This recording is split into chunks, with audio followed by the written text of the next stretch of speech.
Hi boys, it's me, your mother, and I like making videos for you so you can always listen to my stories, and it's good to hear my stories. It is May 19th, May 15th, 2019, and my story is about last night. Matthew was wanting to sleep outside. He's 8. CD, I guess I got tired. I went to bed. But last night, about 4 o'clock, Max started really barking. I mean, she was really carrying on. And of course, I am the one that gets up and goes and see what's going on, because I like to know what is happening around my surroundings when my dog barks. And she's trying to tell me, hey, there's something going on. Well, recently there's been a mouse that's been taking her dog food. And so I have glue traps all the way through the house so she can't get into them. It's the little block box kind. And so I've been patiently waiting on this smart mouse to go into it. Well, Max woke me up barking. And she was really throwing a fit. And I thought, what in the world? So I get up. And I walk to the kitchen, I look out the window, and there is nothing out the window because I'm just looking everywhere, trying to see what's going on. So anyway, I'm walking towards the living room, and the glue box is turned. So I turn on the bathroom light, and I reach down, and she's sniffing around her dog box and her glue box, and I reached down and picked it because I was like, hey Max, you got the mouse. So I picked it up and it was empty, and I was like, oh, well, what in the world? So I put the glue box down and I put it up against the wall so the mice could run through it and get caught. And then I stepped back to turn off the light to the bathroom, and lo and behold, it was a big black snake. The snake went across the floor next to the edge of the wall, from the sink to the toilet stall. Oh my goodness, talk about scaring me. I went, oh, there's a snake.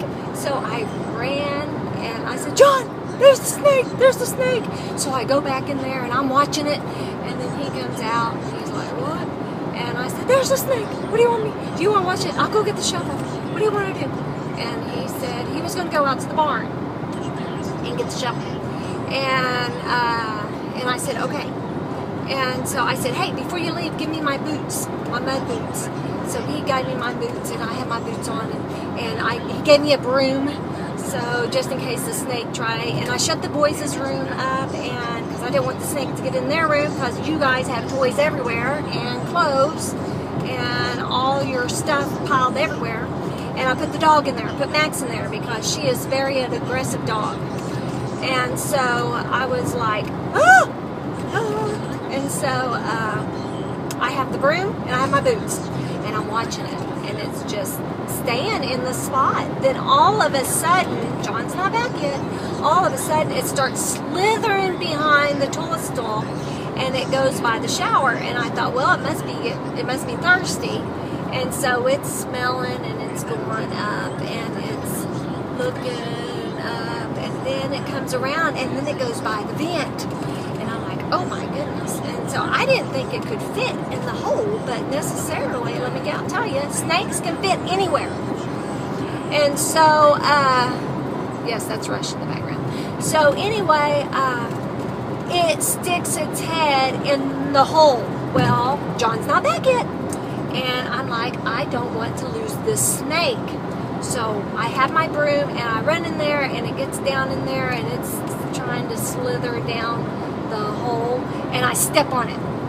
And there's probably about 2 feet or 3 feet sticking out of the snake, and probably a feet of the snake inside the vent. And so I step on it, and the big black snake's tail, the little tail, he starts shaking it like a rattlesnake.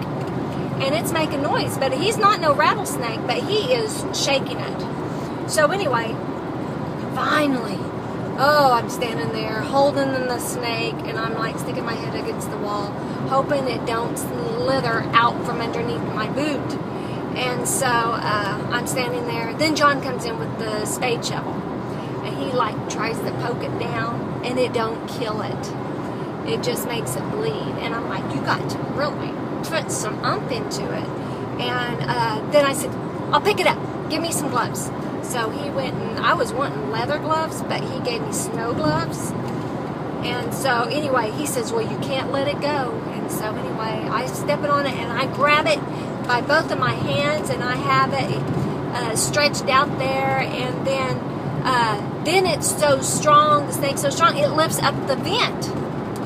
So anyway, its head's on the other side, and it has its mouth open like that, and I pick it up, and I carry it outside, and we put it out there on the ground, and he got out of the vent, and he started hitting it, and I'm like, where's Matthew's hatchet? And I'm like, get Matthew's hatchet. So anyway, I pick it up and I start shaking the snake, and I'm trying to get the dogs to attack it, because I'm like, Annie, Annie, Annie. And Annie wouldn't attack it. She just trying to jump on me. And Max, she was just like smelling of it, but she wouldn't smell of it. She was like smelling where it was.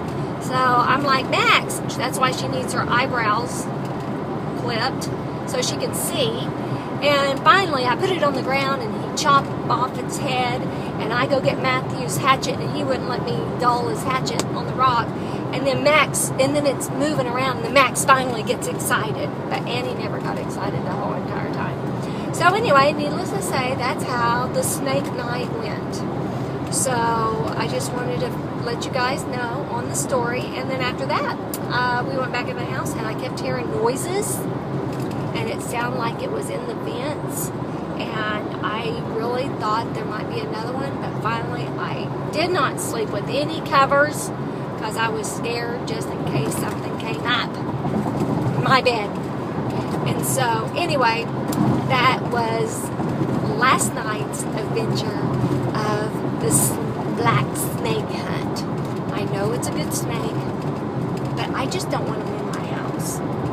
They can stay outside all they want to, get the mice, get the bad snakes, get the spiders, get all them bad things. But when they come in my house, that's when they cross the line. I try to tell them, stay out of the house. And so, but when they come in, they gotta go. So anyway, boys, that's just a little short story for you. And I know Matthew loves them. And I love you. And there's more adventures. Where's that coming from? Love you guys. Bye.